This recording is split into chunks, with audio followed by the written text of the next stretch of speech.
The Bong tasty hub চ্যানেলে আপনাদের সকলকে স্বাগত জানাই। ঝিঙের এই নিরামিষ রেসিপিটি একবার খেলে বারবার খেতে মন চাইবে। তো চলুন দেরি না করে ভিডিওটি শুরু করা যাক। সবার প্রথমে এখানে 4টে মিডিয়াম সাইজের ঝিঙেকে আমি ভালো করে খোসা ছাড়িয়ে ধুয়ে ছোট ছোট টুকরো করে কেটে নিয়েছি।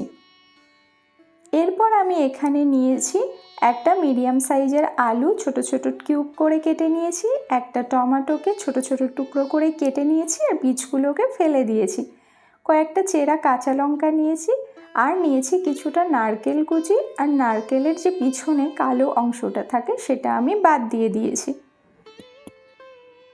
এবার একটা মশলার পেস্ট বানাবো, তার জন্য এখানে নিয়ে নিচ্ছি 1 চামচ পোস্ত, নিয়ে নিচ্ছি 1 চামচ কালো সরিষা আর নিয়ে নিচ্ছি 1 চামচ হলুদ সরিষা। এবার জল দিয়ে এটাকে কিছুক্ষণ ভিজিয়ে রাখবো, তারপর শিলনোড়াতে পেস্ট করে নেব। এরপর গ্যাসে কড়াই বসিয়ে কড়াইটা ভালো করে গরম করে দিয়ে দিলাম 3 চামচ সরিষার তেল। ফোড়নে দিয়ে দিচ্ছি 1/4 টিস্পুন কালো জিরে, একটা তেজপাতা, দিয়ে দিচ্ছি 2টো চেরা কাঁচা লঙ্কা। এবার ফোড়নটাকে ভালো করে ভেজে নিতে হবে। কাঁচা লঙ্কা আর কালো জিরের ফ্লেভারটা কিন্তু এই রেসিপির জন্য খুবই ভালো। এরপর কেটে ধুয়ে রাখা আলুগুলোকে দিয়ে দিচ্ছি। এবার আলুর মধ্যে আমি দিয়ে দিচ্ছি সামান্য লবণ আর দিয়ে দিচ্ছি সামান্য হলুদ গুঁড়ো, দিয়ে আলুগুলোকে লাল লাল করে ভালো করে ভেজে নিতে হবে। যেহেতু ঝিঙেটা একটু নরম হয় তাই আলুটা একটু আগে থেকে এখানে ভেজে নিতে হবে। তো আলুটা কিছুটা ভেজে নিয়ে এর মধ্যে দিয়ে দিচ্ছি 1/2 চামচ কাশ্মীরি লঙ্কার গুঁড়ো। এটা অপশনাল, আপনারা চাইলে দিতেও পারেন আবার নাও পারেন, বাট দিলে কালারটা খুবই ভালো আসবে।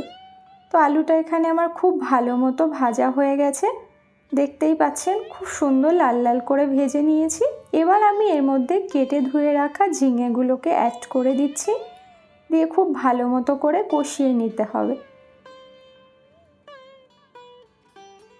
3 থেকে 4 মিনিট মিডিয়াম আঁচে আমি খুব ভালো করে ঝিঙেগুলোকে কষিয়ে নিচ্ছি। দেখুন ঝিঙে থেকে অলরেডি জল বেরোতে শুরু করেছে, এটা দিয়েই কিন্তু অর্ধেক রান্না হয়ে যাবে। এবার আমি এর মধ্যে সরিষা, পোস্ত, নারকেল আর কাঁচা লঙ্কার যেটা পেস্ট করে রেখেছিলাম সেটাই অ্যাড করে দিলাম, দিয়ে খুব ভালো করে মিশিয়ে নিচ্ছি। মিডিয়াম আঁচে 2 মিনিট ভালো করে কষিয়ে নেব।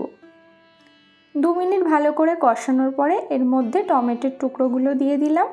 টমেটোর টুকরো দেওয়ার পরে 1 মিনিট মতো একটু নাড়াচাড়া করে নিচ্ছি।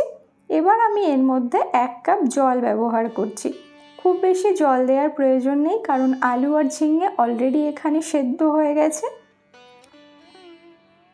জলটা দেওয়ার পরে ভালো করে মিশিয়ে নিয়েছি। ঝোলটা ফুটতে শুরু করলে এর মধ্যে দিয়ে দিচ্ছি 1/2 চামচ চিনি আর 3টে চেরা কাঁচা লঙ্কা, আর উপর থেকে 1 চামচ মতো কাঁচা সরিষার তেল দিয়ে দিয়েছি, দিয়ে খুব ভালো করে মিশিয়ে নিচ্ছি।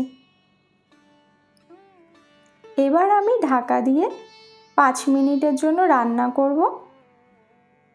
মিডিয়াম আঁচে রান্নাটা করছি। 5 মিনিট হয়ে গেছে, ঢাকনাটা খুলে নিয়েছি। দেখুন দেখতে কতটা সুন্দর হয়েছে। গরম ভাতের সঙ্গে কিন্তু এটার জুড়ি মেলা ভার। ফ্লেমটা অফ করে 5 মিনিট স্ট্যান্ডিং টাইমে রেখেছি। 5 মিনিট হয়ে গেছে, ঢাকনাটা খুলে নিয়েছি।